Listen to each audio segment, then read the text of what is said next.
बलूचिस्तान में फोर्सेस जू कार्रवाई टेवी दहशतगर्द मार्च गया मुकाबले दौरान अरणा एफसी का जवान शहीद हरनाई में क्लियरेंस ऑपरेशन दौरान यहाँ दहशतगर्द मार्च गया केतरणी दहशतगर्द ठिकानन थे तबाह कयो लाज इलाइके मंगसर में फोर्सेस जो ऑपरेशन 12 दहशतगर्द मार्च गया ICR मूजिब ऑपरेशन दौरान एफसी बलूचिस्तान जा अरणा जवान शहीद थिया मंगसर में ऑपरेशन दौरान कानून लागू कंदड़ इदारनि भी हिस्सो वरितो बलूचिस्तान जो अमन ख़राब करण की हर कोशिश के नाकाम बणाए वींदो इलाइक़े में दहशतगर्दनि ख़िलाफ़ क्लियरेंस ऑपरेशन जारी है।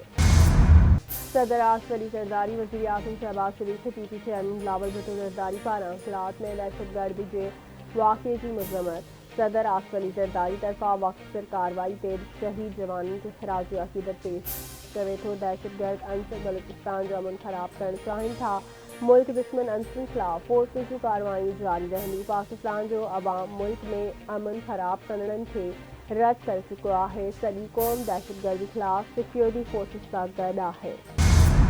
Army chief general Asim Munir जो बलूचिस्तान जो दौरो शहीदनि जी जनाज़ नमाज़ में शिरकत ICR मूजिब आर्मी चीफ पारां CMH कोयटा में ज़ख़्मी जवाननि जी इयादत बि कई वई पाक फौजी सरबराह के बलूचिस्तान की सिक्योरिटी सूरत हाल ते भी briefing army chief general Asim Munir चयो त मादे वतन के लाइ हर कीमत अदा करण के लाइ तैयार आहियूं वतन दुश्मननि जो हर सूरत में ख़ात्मो यकीनी बणायो वेंदो।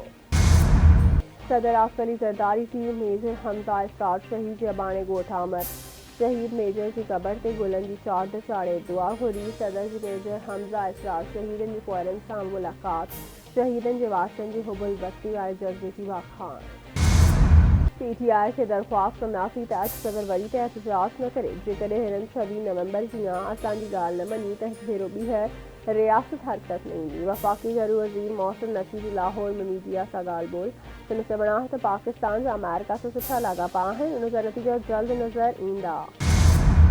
कौमी असम्बली के स्पीकर अयाज सादिक पारां हुकूमत PTI जो ॻाल्हियुनि वारी कमेटियूं बरक़रार रखण जो फ़ैसिलो कौमी असम्बली के तर्जुमान जो चवणु आहे त स्पीकर तरफ़ां ॻाल्हियुनि वारियूं कमेटियूं बरक़रार रखण जो हुकुम ॾिनो वियो आहे हुकूमत ऐं PTI वारनि ॻाल्हियुनि जूं कमेटियूं जोड़ियूं वयूं तहरीक इंसाफ़ तरफ़ां 9 मई ऐं 26 नवंबर जे वाक़िअनि ते जुडिशल कमीशन न जुड़ण ते हुकूमत सां ॻाल्हियूं ख़त्म करण जो ऐलान कयो हो। माण्हुनि खे डंडे ऐं गोली जे ज़ोर ते दबाइण खां पासो कयो वञे हुक्मरान होश खां कम वठनि असां आइन ऐं कानून जी बालादस्ती चाहियूं था ऑपोज़िशन लीडर उमर अयूब जी लाहौर में मीडिया सां ॻाल्हि ॿोल संदसि चवणु आहे त हू चाहिनि था त पाकिस्तान में जमहूरियत ऐं राय जी इज़हार जी आज़ादी न हुजे मुल्क जूं मुआशी हालतूं ठीक न आहिनि सीरफ़कारी कीअं ईंदी। GHQ हमलो केस में वधीक ॿिनि शाहिदनि बयान कलमबंद कराए छॾिया अडियाला जेल रावलपिंडी में दहशतगर्दी की अंत वारी अदालत जे जज अमजद अली शाह पारां GHQ हमलो केस की ॿुधणी PTI बानी खे जेल जे अदालती कमरे में पेश कयो वियो 9 मई ते तस्वीरूं कढंदड़ police constable Imran SCO building Awais Shah पारां पंहिंजा बयान रिकॉर्ड कराया विया GHQ में भंजरा ऐं माली नुक़सान जी रिपोर्ट बि पेश 26 नवंबर एहतजाज 31 केसनि जी जांच में बुशरा बीबी के भी शामिल करण जो हुक्म अडियाला जेल में दहशतगर्दी के खात्मे वारी अदालत में बुशरा बीबी की ज़मानत जी दरख्वास्तुनि ते ॿुधणी बुशरा बीबी के अदालत में पेश न कयो वियो अदालत पारां बुशरा बीबी के 31 केसनि जी जांच में शामिल करण जो हुक्म ॾींदे अदम पेशी ते संदसि ज़मानत में 8 फरवरी ताईं वाद करे छॾी।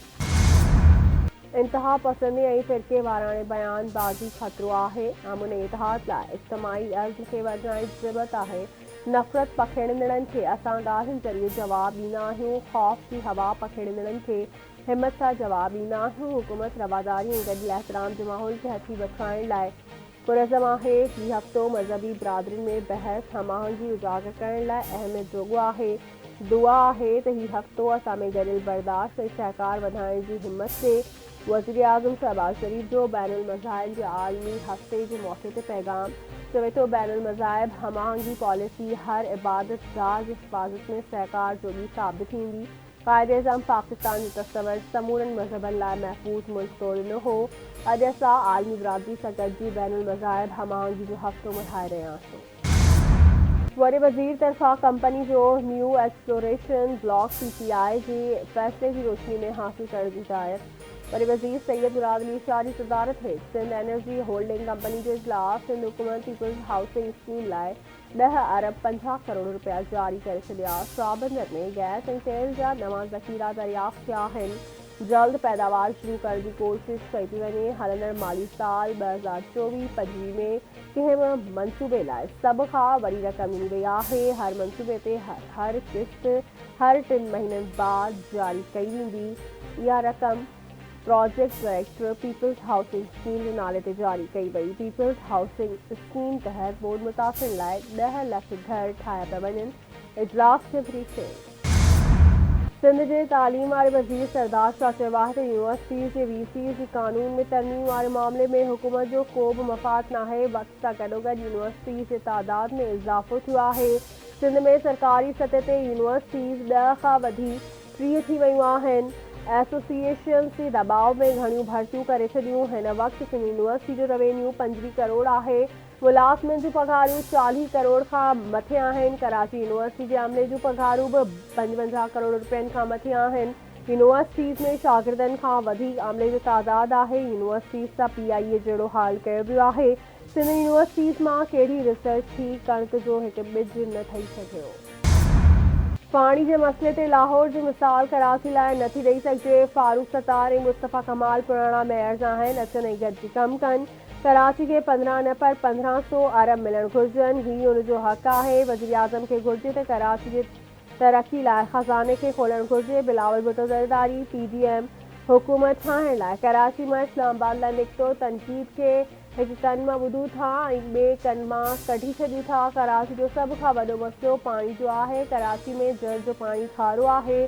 कराची लाइ पाणी 125 किलोमीटर परे खां अचे थो। लाहौर में पाणी आहे, उते ट्यूबवेल आहिनि। कॾहिं सोचियो आहे त कराची में पाणी छो न आहे? मेयर कराची मुस्तफ़ा बहाब जूं मीडिया सां ॻाल्हियूं। चवे थो कराची में अहिड़ी यूसीज़ आहिनि जिन खे फंड्स मिलिया पर उहे ख़र्च न थिया। वरी वज़ीर खे शिकायत कई आहे। इन मकानी खाते खे हिदायतूं कयूं आहिनि।